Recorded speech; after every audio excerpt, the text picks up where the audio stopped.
Ah, thanks.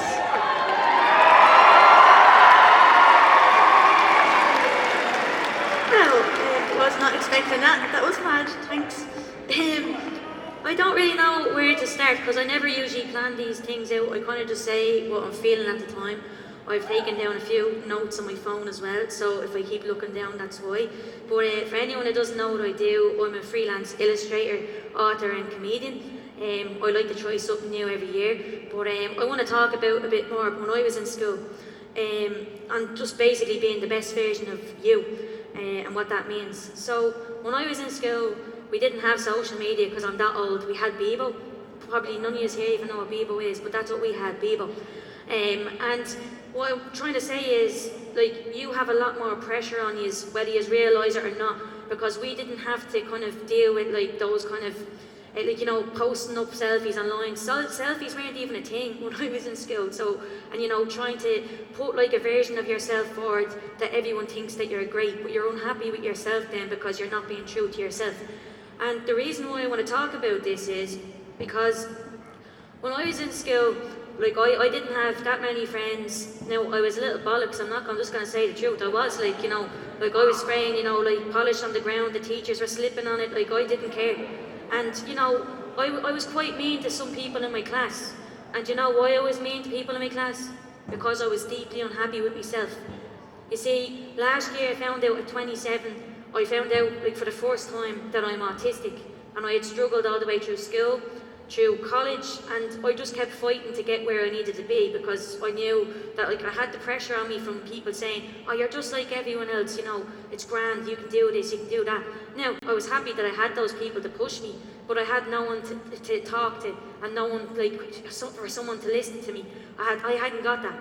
And what I want to say about this is that, like, you know, when I was very badly bullied, I was jumped on, I was spit on, ridiculed, and I've never forgotten my bullies. And I was talking to someone else about this earlier, and I've never forgotten them. And you know why you never forget that? Because it has such an impact on your life that it affects how you are when you grow up into being an adult. And if you're being bullied, never be afraid to speak up. Never be afraid, because I'd rather be perceived to be a rat than another suicide statistic. Never be afraid to speak up. You're not a rat. You're doing the right thing. And I just want to say that to anyone who needs to hear it. And speaking up doesn't make you weak, it makes you strong, and more people need to do it. And if you're a bully or someone who does any of these things or makes someone feel bad, you're not a bad person either. You're just going through a bad time and you need to figure out why you are unhappy with yourself before you can, like what Rebecca was saying, before you help other people. You need to find out why it is that you're so deeply unhappy and take responsibility for that and figure out, like, because you deserve better. Everybody deserves to be happy. And, you know, nobody's born bad. Like, you have the choice to be the best version of yourself and put that version forward.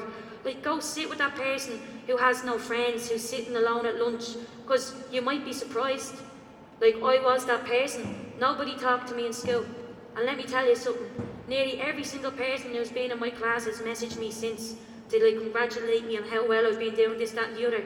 But I don't hold a grudge because I know that they were going through a bad time themselves. And I think that's important to remember, that if you are being bullied, as easy as this is to say, don't take it personally, because that's a reflection on the person who is bullying you. That's, you know, I look back at some of the people who bullied me, and like some of the stuff that they went through, and I wish I had been there for them as a friend if they had let me. So it's about listening and speaking to each other and being there for each other. And a lot of you might not have, like, a lot of you know me probably from the whole junior senior thing that happened. Am I right? Okay. I got lovely messages, don't get me wrong, I got absolutely lovely messages from everybody, and then I got a few nasty ones too. But what you need to know about when you're sending these things to people online is you don't know what someone else is going through. You have no idea what someone else is going through, and if that could, like, tip them over the edge. Like, if anyone in here has ever been told to go and kill themselves, or has told someone else to do that, that's not right.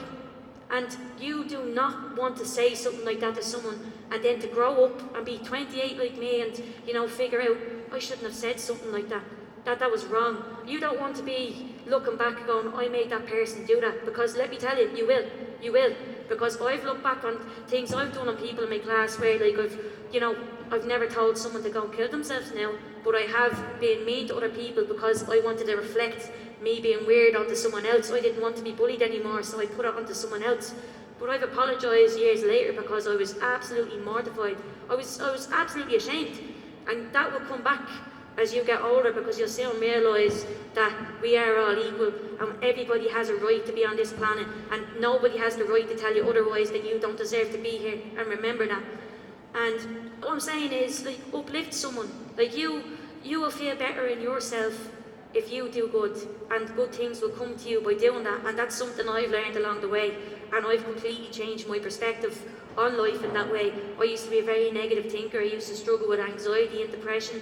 Now, those things have kind of subsided since I got my autism diagnosis, because that finally allowed me to be who I truly am. And it doesn't matter who sends me what or anyone else. That can't change that, and no one can take that away from me.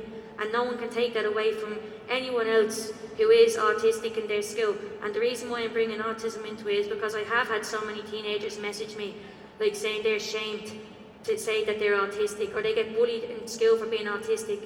Let me tell you something about autistic people. Albert Einstein was autistic. Gary Newman, you know that song? You probably don't because it was in the 80s, but your teachers know. He was autistic. The phones you use today were made by autistic minds. We're not stupid people. We're the people who will excel after school, no matter what we've went through, because we fight. We fight for respect, we fight for empathy, and we fight to be loved. We don't get that handed to us easy because we're different and people see those differences, but we fight. And if we all support one another, that's the start, that's the beginning. That's what we all need to do. There's one person in your class who's being bullied. You be the person to stand up and say, actually, why are you doing that? Like, what gives you the right to do that? That's not right. And there's absolutely nothing wrong with saying that. I see people laughing in the audience. That doesn't bother me, because I know there's so many other people here listening to what I'm saying right now, and they know what I'm saying to be true. And if that helps one person today, what I've said, that's all that matters to me. So the people who are not listening will take nothing away, and I can tell that 99% of these people in this room are listening, and I hope that you take something from this, and I hope that it helps someone. You're not alone. You can send me a message if you're ever going through something as well. I'll get back to you. You can get me on Instagram. Sure, half of you probably know me already if I haven't blocked some of you, because if I blocked you, it was warranted. That's all I'm saying. So for anyone else, if you ever want to speak to anyone, I'm here. You can go onto my website as well.